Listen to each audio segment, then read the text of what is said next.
what else would it be? Right? Well, that's problem type number 2. Well, problem type number 2, if you take a look at it, it's the next one. Right off the bat, you should notice that there's something weird going on.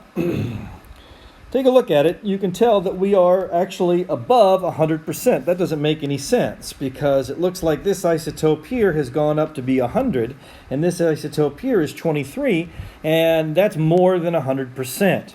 So it's really not important why they do that. It's based upon relative amounts. What they're basically saying here is that when they collected the isotopic sample, this one here was the most, and this one here was 23% of the most.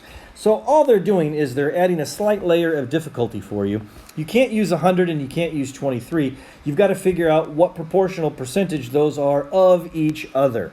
So all you got to do is take a part out of total of each of those guys, of the 23 and the 100 added together.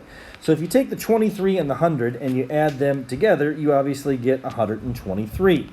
So now what you're going to do is you're going to take each of those different isotopes that are there and make your own percentage out of them. So let's start, if we could, with this guy here. That one there is 23, but it's 23 out of a total of 123. And so consequently, that is going to be 0.187 or 18.7%. Now, if you do the same thing with this other guy over here, right? He is 100% out of the 123 total percent. So that is going to be 100 out of the 123. So that is going to get you 0.813 or 81.3%. Now you'll notice that this number and this number add up to be 100%. So they're adding a slight layer of difficulty for you by giving you the relative amounts and expecting you to combine them all together to make their actual percentages. Slightly annoying, but they could present the information to you that way.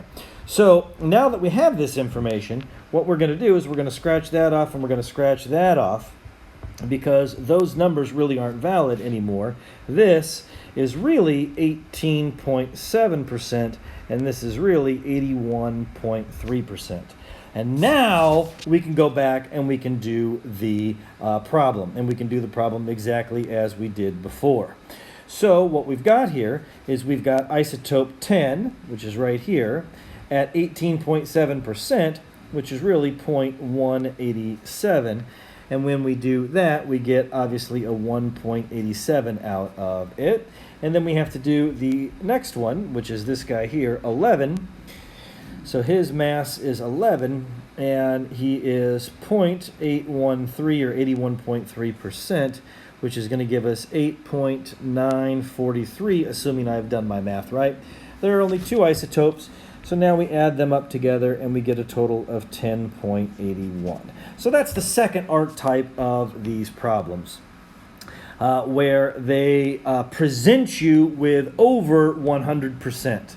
So if they give you that the highest one is 100% and everything else is relative to that, you're going to have to make your own percentages out of those so that you can really figure out what those percentages actually are. Problem type number 1, they all add up to be 100% as it is. Problem type number 2, one of them is presented to you as 100%. And so therefore you're going to have to work out a proportional amount to figure out what percentage it really is.